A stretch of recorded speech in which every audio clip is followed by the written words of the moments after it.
नमस्कार। उत्तर प्रदेश में योगी सरकार अपने जीरो टॉलरेंस की नीति के तहत काम कर रही है। माफियाओं का लगातार सफाया किया जा रहा है, चाहे मुख्तार अंसारी हों, चाहे अतीक अहमद हों। अब नंबर आ गया रमाकांत यादव का, आजमगढ़ के सबसे बड़े बाहुबली, जिनके ऊपर लगभग 58 संगीन मुकदमे आजमगढ़ और जौनपुर में दर्ज हैं। 4 बार के सांसद और 5 बार के विधायक रह चुके हैं। वर्तमान में फूलपुर पवई से रमाकांत यादव जी विधायक हैं, जिनकी अभी 13 जून को राजस्व टीम और प्रशासन के साथ मिलकर इनकी 23 करोड़ 26 लाख की संपत्ति को कुर्क कर दिया गया, क्योंकि ये मामला था 21 जून 2022 में जहरीली शराब पीने के कारण आजमगढ़ में 7 लोगों की मृत्यु हो गई थी। उसी समय रमाकांत यादव जी अरेस्ट कर लिए गए थे। इनके साथ कुछ लोग और अरेस्ट हुए थे और गैंगस्टर एक्ट की इनके ऊपर कार्रवाई की गई थी। तब से लेकर आज तक फतेहगढ़ जेल में, सेंट्रल जेल में रमाकांत यादव जी बंद हैं और 23 जून को इनके ऊपर कठोर कार्रवाई करते हुए योगी सरकार ने एक बार ये संदेश दे दिया कि अपराधियों को हम कतई नहीं बख्शेंगे। लेकिन सपाई मानसिकता के लोगों के द्वारा ये सवाल खड़ा किया जा रहा है कि आखिर रमाकांत यादव को ही क्यों।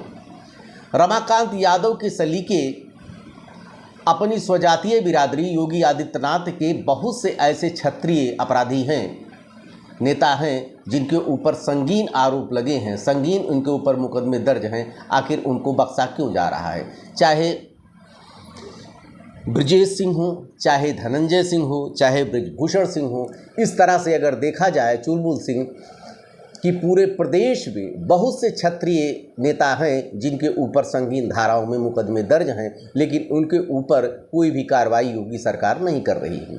क्योंकि रमाकांत की यादव के ऊपर कार्रवाई इसलिए की गई है, ये यादव बिरादरी से आते हैं और योगी सरकार के द्वारा पहले एक एक करके मुसलमानों को, उसके बाद यादवों को अब टारगेट किया जा रहा है।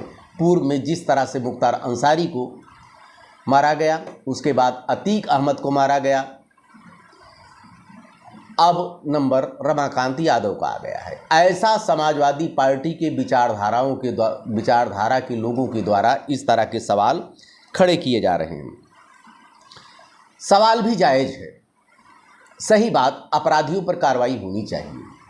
योगी सरकार ने इस मामले में बहुत अच्छा काम किया। जब से योगी सरकार आई है तब से अपराधियों के हौसले पूरी तरह पस्त हो गए। लेकिन ये तो मैं भी कहूँगा और हर कोई कहेगा कि जिस तरह से कार्रवाई रमाकांत यादव के ऊपर की जा रही है, इसी तरह से अन्य जो लोग पूरे प्रदेश में योगी आदित्यनाथ के स्वजातीय टाइप के अपराधी हैं, जिनके ऊपर भी संगीन धाराओं में मुकदमे दर्ज हैं, उनके ऊपर भी इस तरह कार्रवाई की जानी चाहिए।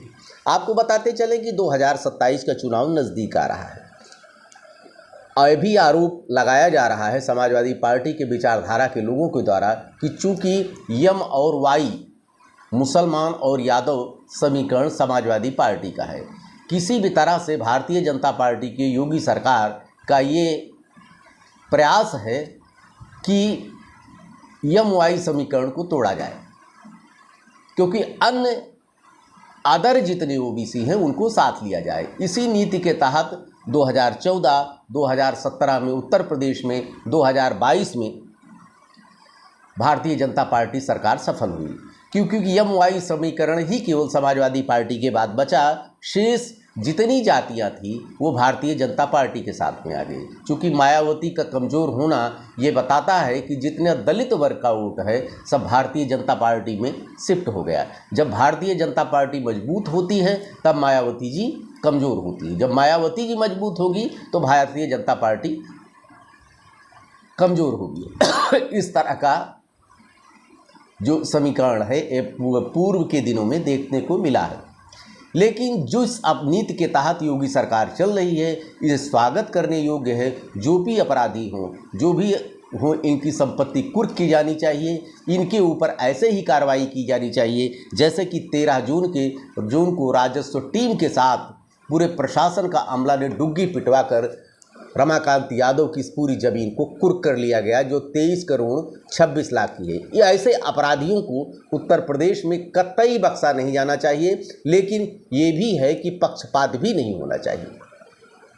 जो प्रथम दृष्टया देखने में आता है कि योगी सरकार में कार्रवाई अपराधियों के खिलाफ की तो जाती है, लेकिन पक्षपात कहीं न कहीं से नज़र आ जाता है, क्योंकि इसी तरीके से अपराधी योगी सरकार के अपने स्वजातीय हैं, लेकिन उनको पूरी तरह से संरक्षण मिला है, लेकिन जो सत्ता पक्ष के खिलाफ हैं या अन्य बिरादरी को लोग हैं, उनके ऊपर इसी तरह की कठोर कार्रवाई की जा रही है।